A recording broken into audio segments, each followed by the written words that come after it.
اعوذ باللہ من الشیطان الرجیم بسم اللہ الرحمن الرحیم وَلَقَدْ آتَيْنَا مُوسَى الْكِتَابَ وَكَفَّيْنَا مِن بَعْدِهِ بِالرُّسُلِ وَآتَيْنَا عِيسَى ابْنَ مَرْيَمَ الْبَيِّنَاتِ وَأَيَّدْنَاهُ بِرُوحِ الْقُدُسِ أَفَكُلَّمَا جَاءَكُمْ رَسُولٌ بِمَا لَا تَهْوَىٰ أَنفُسُكُمْ مُسْتَكْبَرْتُمْ فَفَرِيقًا كَذَّبْتُمْ وَفَرِيقًا تَقْتُلُونَ۔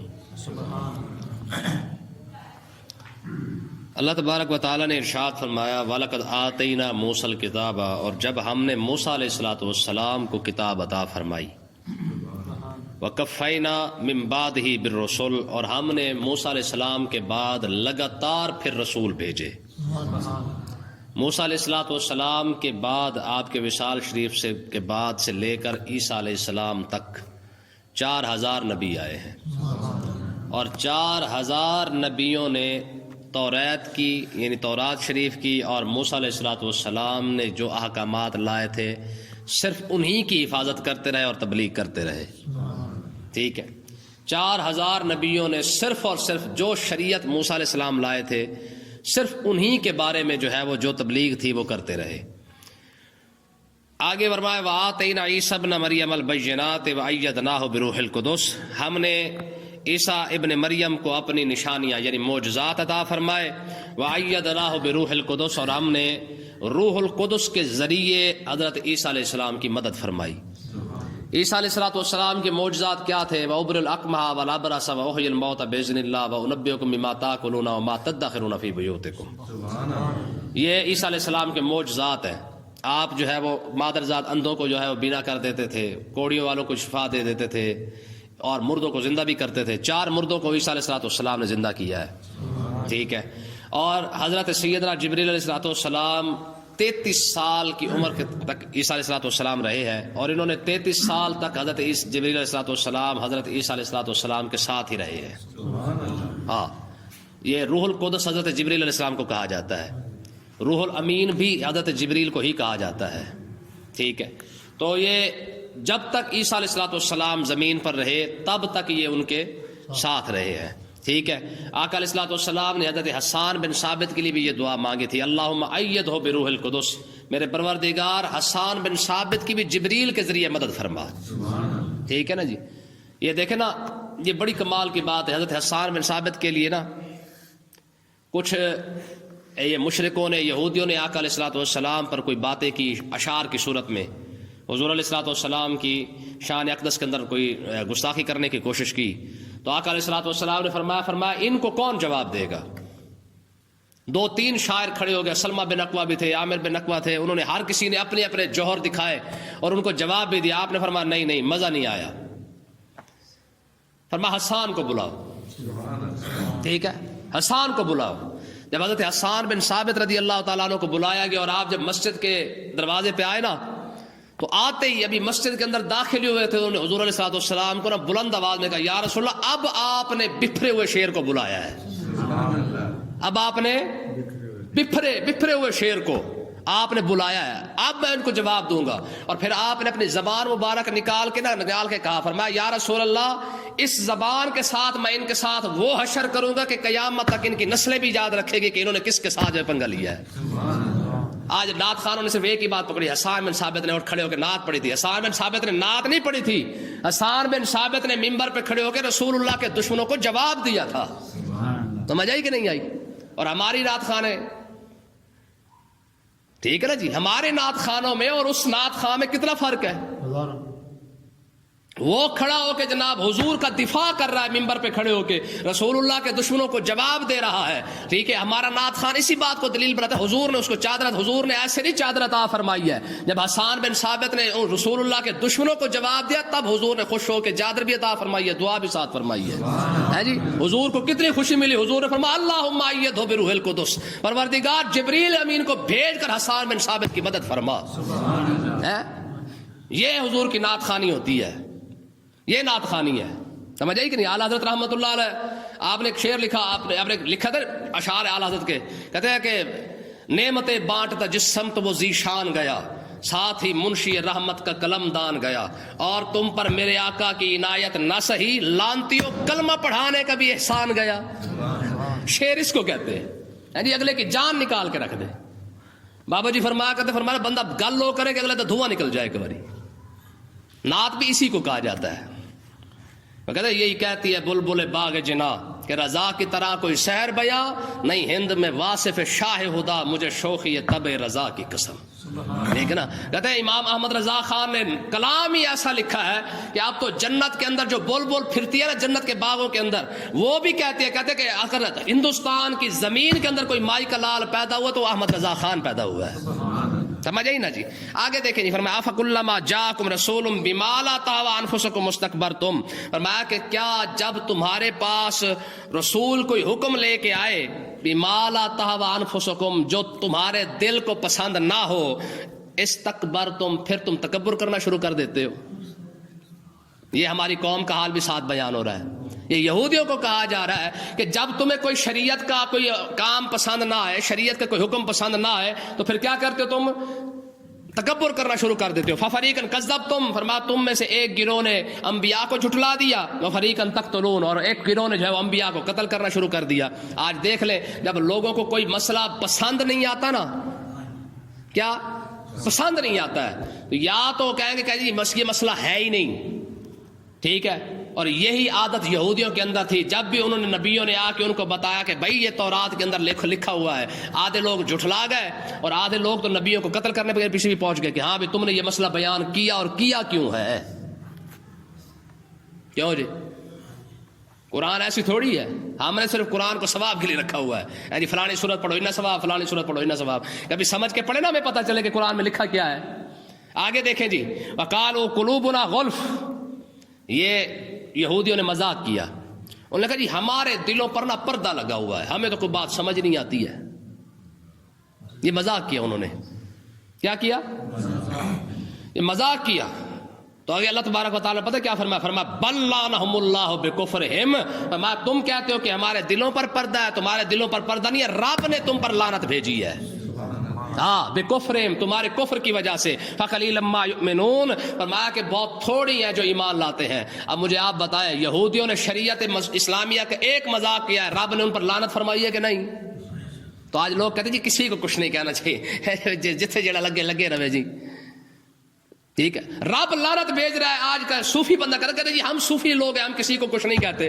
ٹھیک ہے. رب جو ہے رب اتنا بڑا غیرت والا ہے کہ نہیں. رسول اللہ کے دین کا ایک بار مذاق اڑایا انہوں نے تو رب نے فرمایا بل لعنہم اللہ بکفرہم. فرمایا لختی لعنت ہے تمہارے اوپر. سمجھ آئی کوئی نا. آقا علیہ الصلوۃ والسلام نے ارشاد فرمایا من لم یکن عنده صدقۃ فلیلعن اليہود. حضور علیہ السلام نے ارشاد فرمایا جس کے پاس صدقہ دینے کے لیے کوئی شے نہ ہو وہ یہودیوں پر لخت دی لعنت بھیجے. یہ بھی صدقہ ہے. یہ حدیث ہے کہ نہیں. آگے دیکھو جی دیکھو نا یار کیڑے گلاں نے ماشاءاللہ. ٹھیک ہے. سارا قرآن ہے. ٹھیک ہے. ہم کہتے ہیں جی کل واللہ احد پڑھو 3 قرآن پاک کا ثواب تب بجدا پڑھو 4 قرآن پاک کا ثواب قل اعوذ برب الفلق 5 قرآن کا ثواب. چل بھائی ثواب کما کے قوم فارغ. لکھا ہے پتہ کیا ہے قرآن کے اندر لکھا ہوا کیا ہے کوئی پتہ کوئی نہیں. ٹھیک ہے. آگے دیکھیں جی ولما جاءہم کتاب من عند اللہ. فرمایا جب ان کے پاس اللہ کی طرف سے کتاب آئی. کن کے پاس. یہودیوں کے پاس. ٹھیک ہے. فرمایا جب ان کے پاس اللہ کی طرف سے کتاب آ گئی کون سی قرآن کی. فرمایا مصدق لما معہم یہ قرآن ان کی کتاب کی تصدیق کرتا ہے. قرآن ان کے کتاب کی تصدیق کرتا ہے ان کے نبیوں کی تصدیق کرتا ہے. قرآن آ کے بتاتا ہے میاں عیسیٰ علیہ الصلوۃ والسلام بھی سچے نبی ہیں موسیٰ علیہ السلام بھی سچے نبی ہیں جتنے ان کے بعد نبی ہیں سارے کے سارے سچے نبی ہیں. ٹھیک ہے. حق تو یہ بنتا تھا کہ یہودی جناب اللہ اب قرآن کو اٹھا کے اپنے سر پہ رکھ لیتے. واہ بھائی واہ خدا کے کرم نہیں ہو گیا کہ ہمارے پاس جتنے نبی آئے تھے رب نے پھر کتاب بھیج کر ہماری تصدیق فرما دی ہے. حق تو اس بات کا بنتا تھا. ٹھیک ہے. لیکن ہوا کیا وَكَانُوا مِن قَبْلُ يَسْتَفْتِحُونَ عَلَى الَّذِينَ كَفَرُوا. میں اس سے پہلے تو تم لوگ میرے نبی کا وسیلہ دے کر دعائیں مانگا کرتے تھے. وَكَانُوا مِن قَبْلُ يَسْتَفْتِحُونَ. ٹھیک ہے. یہ یہودی جب جنگ کرنے جاتے نا کسی سے جنگ کے لیے جاتے تو تورات کو آگے رکھ لیتے اور دعا کیا مانگا کرتے کہتے اللہم افتح علینا وانصرنا بالنبی الامی کہ پروردگار آخری نبی آخر الزمان جو تشریف لائیں گے ان کے صدقے سے ہمیں جنگ کے اندر فتح عطا فرما. تورات بھی آگے رکھ لیتے حضور علیہ الصلوۃ والسلام کا وسیلہ بھی دیتے. ٹھیک ہے.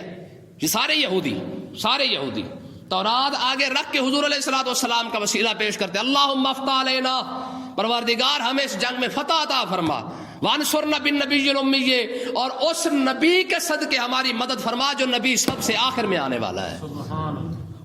دعائیں ایسی مانگتے ہو۔ فرمایا آگے کیا ہوا؟ فرمایا الذین کفروا، فرمایا اب جو لوگ جنہوں نے کفر کیا نا، یہ اس سے پہلے کیا کرتے تھے؟ میرے نبی کے آنے سے پہلے میرے نبی کے وسیلے سے دعائیں مانگا کرتے تھے، ٹھیک ہے۔ فلما جاءہم ما عرفوا کفروا بہ، فرمایا جب ان کے پاس وہ نبی آ گیا، ما عرفوا جس کو پہچانتے تھے، جس کو پہچانتے تھے۔ دیکھنا اندازہ کریں، میں نے آپ کو بتایا نا کہ یہودی آقا علیہ الصلوۃ والسلام کو کس طرح جانتے تھے، قرآن مجید نے خود اس کی وضاحت کی ہے۔ فرمایا الذین آتیناہم الکتاب یعرفونہ کما یعرفون ابناءہم، فرمایا محبوب یہ یہودی آپ کو ایسے جانتے ہیں جس طرح یہ اپنے بیٹوں کو جانتے ہیں، ٹھیک ہے۔ اپنی اولاد کے بارے میں تو بندہ نہیں بھولتا نا کہ یار یہ میرا بچہ، یہ کسی اور کا، کبھی ایسا ہوا ہے؟ نہیں ہوتا نا۔ بندہ شاید 5 ارب بندہ کھڑا ہو، بندہ اپنی اولاد کو نہیں بھولتا کہ یار یہ فلانا میرا بچہ ہی ہے، ہوتا ہے کہ نہیں ہوتا؟ تو فرمایا محبوب جس طرح ان کو اپنے بیٹوں کے اندر شک نہیں ہے، اس طرح آپ کے محبوب آخری نبی ہونے میں بھی شک نہیں ہے۔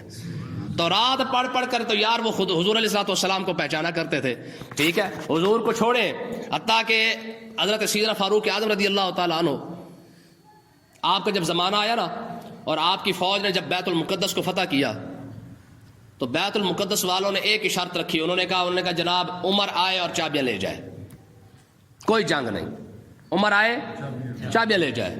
اس سے پہلے بڑے لوگوں نے ان پر حملہ کیا، انہوں نے کہا جو مرضی کرتے رہے، ہم کسی کو جو ہے وہ چابیاں نہیں دیں گے، اور انہوں نے کسی سے مار نہیں کھائی ہے۔ جیسے ہی مسلمانوں نے جا کے بیت المقدس پہ حملہ کیا تو انہوں نے کہا جناب آپ کو حملہ کرنے کی ضرورت نہیں ہے، عمر کو بلا لو چابیاں لے جائے، ٹھیک ہے۔ امام واقدی رحمۃ اللہ علیہ فرماتے ہیں حضرت خالد بن ولید کی شکل و صورت جو ہے نا حضرت عمر سے ملا کرتی تھی۔ خالد بن ولید کی جو شکل صورت ہے نا وہ حضرت عمر سے ملتی تھی۔ حضرت ابو عبیدہ بن جراح اور دوسرے صحابہ کرام نے آپس میں مشورہ کیا کہ یار اب کہاں سے جناب عمر کو وہاں سے بلائیں، ٹھیک ہے، تو بہتر ہے کہ ہم اس طرح کرتے ہیں کہ ہم خالد بن ولید کو بھیج دیتے ہیں۔ کہتے عمر آ گیا ہے، کہتے انہوں نے آپس میں مشورہ کیا، پھر صرف اس وجہ سے بھی اب جناب عمر کو مدینے سے بلائے، اتنا سفر کر کے امیر المومنین آئیں گے تو بڑی پریشانی بنے گی، تو فلہذا اس طرح کرتے ہیں خالد کو بھیج دیتے ہیں، ٹھیک ہے۔ آپس میں مشورہ کیا، مشورہ کرنے کے بعد خالد بن ولید کو جناب اللہ گھوڑے پہ بٹھایا، ٹھیک ہے، کیونکہ خالد بن ولید اس ٹائم تک نا ان کے سامنے نہیں آئے تھے اپنا بیت المقدس والوں کے۔ جب ان کو بھیجا گیا تو خالد بن ولید نے گھوڑا جا کے بیت المقدس کے وہ جو قلعہ تھا اس کے دروازے کے سامنے آپ نے کھڑا کیا، تو اوپر سے انہوں نے کون؟ آپ نے فرمایا عمر، ٹھیک ہے۔ اب انہوں نے بندے دوڑائے پیچھے بھی، عمر آ گیا، عمر آ گیا، عمر آ گیا۔ سارے جو پادری تھے نا وہ اپنی تورات بھی ساتھ اٹھا کے لائے اور اوپر قلعوں کے دروازوں پہ آ کے چڑھ گئے، ٹھیک ہے نا۔ تورات بھی ہاتھ اٹھائی ہوئی ہے، انجیل، ٹھیک ہے، اور اپنی کتاب جو ان کے پاس تھی وہ بھی اٹھائی ہوئی ہے، اور آ کے جو ہے وہ دیکھ رہے ہیں، کہتے شکل ملتی ضرور ہے پر عمر یہ ہے نہیں ہے۔ اللہ اکبر، کہتے شکل تو ملتی ہے پر یہ عمر نہیں ہے۔ پھر غور سے دیکھا، پھر غور سے دیکھا، پھر غور سے دیکھا، دیکھنے کے بعد کہا مسلمانوں تمہارے اندر تو دغا بازی نہیں ہے، پھر یہ تم نے کیا کیا؟ شکل ضرور ملتی ہے پر یہ عمر نہیں ہو سکتا۔ پھر جناب عمر کو بلایا گیا اور جناب عمر تشریف لائے، انہوں نے چابی حوالے کی، تو انہوں نے کہا یار یہ راز بتاؤ، یہ راز کیا؟ تمہیں کیسے پتا چلا؟ تم نے تو عمر کو دیکھا ہی نہیں تھا، پھر بھی تم جو ہے وہ اس کشمکش کے اندر تھے۔ انہوں نے کہا نہیں یہ عمر نہیں ہو سکتا، اس کی وجہ تم بتاؤ۔ انہوں نے کہا جناب ہماری کتابوں کے اندر یہ بات لکھی ہوئی ہے کہ اس بیت المقدس کو جب بھی فتح کرے گا میرے نبی، آخری نبی کا جو غلام ہوگا نا جس کا نام عمر ہوگا، وہ آ کے فتح کرے گا، وہ آ کے اس کو فتح کرے گا۔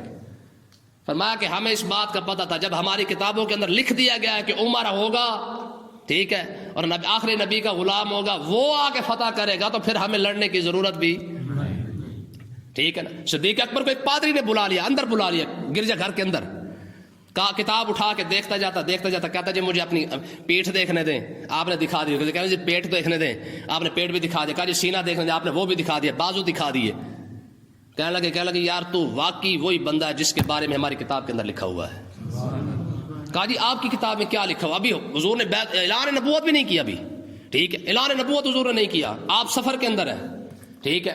ابھی حضور علیہ الصلوۃ والسلام مکے کے اندر ہے، ملاقات بھی آپس میں نہیں، انہوں نے اس پادری نے کہا، اس نے کہا خدا کی قسم آپ بے شک وہی بندے ہیں، ہم نے اپنی کتابوں کے اندر، میری کتاب میں یہ لکھا ہوا ہے کہ جناب آخری نبی آئے گا، آخری نبی کے جو مصاحب ہیں، جو ساتھی ہیں، وہ آپ بنیں گے، غار کے اندر بھی آپ ان کے ساتھی ہوں گے، مزار کے اندر بھی آپ ہی انہیں کے ساتھی ہوں گے۔ یار جس نبی کے غلاموں کی اتنی شان لکھی ہوئی ہو، اس نبی کے پھر اپنے بارے میں کیا خیال ہے، کتنی باتیں کتاب کے اندر لکھی ہوئی موجود ہوں گی۔ تو اللہ تبارک و تعالیٰ نے فرمایا محبوب یہ ایسے ہی آپ کو جانتے ہیں جس طرح یہ اپنے بیٹوں کو پہچانتے ہیں۔ ہاں یہ اور بات ہے، فلما جاء ما عرفوا کفروا بہ، فرمایا جب آپ ان کے پاس تشریف لائے، فرمایا جب میرا نبی ان کے پاس آ گیا، جاننے کے باوجود پھر ان کا انکار کر گئے۔ تو اللہ تبارک و تعالیٰ نے فرمایا فلعنۃ اللہ علی الکافرین، کافروں پر رب کی لعنت۔ پچھلی آیت میں بھی رب نے لعنت بھیجی ہے، اس آیت کے اندر بھی، ٹھیک ہے۔ سبق کیا ملا؟ سبق مسئلہ یہ نکلا کہ یار نبی کے اسلام کے معاملے میں، آخری نبی کے معاملے کے اندر رب دونوں آیتوں کے اندر رب نے کٹھے جو ہے وہ یہودیوں پر اور کافروں پر لعنت بھیجی ہے، اور آج کا مسلمان کہ جی ہم کسی کو کچھ نہیں کہتے، ہم سیدھے سادھے مسلمان ہیں۔ یہ ہے نا سوچنے والی بات کہ یار رب ہو کہ رب لعنت بھیج رہا ہے، اور آج کے مسلمان کہتے ہیں جی ہم تو کسی کو کچھ نہیں کہتے، میاں ہم تو سیدھے سادھے لوگ ہیں۔ تیرا کیا خیال ہے پھر، تو سیدھا سادھا ہے، باقی کون ہے؟ صوفی ہے نا، صوفی علماء نے لکھا ہے میں امت مصطفیٰ کا سب سے بڑا صوفی صدیق اکبر ہے۔ امت مصطفیٰ کا سب سے بڑا صوفی، اور آگے یہ بات بھی لکھی ہے، فرمایا صوفی جو نا آج کے دور کے اندر تو یہ صوفیوں نے کھچے مارنے شروع کر دیے ہیں، 2 نمبر صوفیوں نے، فرمایا کہ صوفی جو ہے نا سب سے بڑا غیرت مند ہوتا ہے، صوفی سب سے بڑا غیرت مند ہے، ٹھیک ہے۔ اب دیکھیں نا، فرمایا اس امت کا سب سے بڑا صوفی صدیق اکبر ہو، اور جب حضور کی ختم نبوت کا مسئلہ آیا تو فرمایا پھر خود ہی فرما دے، فرمایا کہ اب بدریہ یا غیر بدریہ سارے کے سارے جناب علی وہاں پہنچو، کیونکہ اب حضور کی عزت کا مسئلہ آ گیا ہے، کیونکہ جس کو جتنی بھی عزت ملی ہے وہ تو حضور کی وجہ سے ملی ہے۔ یہ سب سے بڑا صوفی کہہ رہا ہے کہ آج کے بعد کوئی مدینہ کے اندر نہ رہے، جتنے مجاہدین ہیں سارے کے سارے وہاں پہ حضور کی ختم نبوت کے مسئلے پر جا کے پہنچ جاؤ، ہے جی۔ یہ سب سے بڑا صوفی کہہ رہا ہے۔ حضرت عمر نے آ کے کہا حضور زکوٰۃ جو نہیں دیتا فی الحال تھوڑا سا ڈھیلا ہاتھ رکھ لے۔ آپ نے فرمایا خدا کی قسم اگر کسی نے زکوٰۃ کی ایک رسی بھی روکی نا، میں اس کے ساتھ بھی جنگ چھیڑ دوں گا۔ اس کی جرت کیسے ہوئی ہے کہ جناب رب جو چیز فرض کرے بندہ دے ہی نا۔ سب سے بڑا صوفی تو اتنا غیرت مند ہے، بات سمجھے کہ نہیں آئی؟ تو اتنی غیرت ہونی چاہیے۔ اللہ تعالیٰ ہمیں سمجھنے کی توفیق عطا فرمائے۔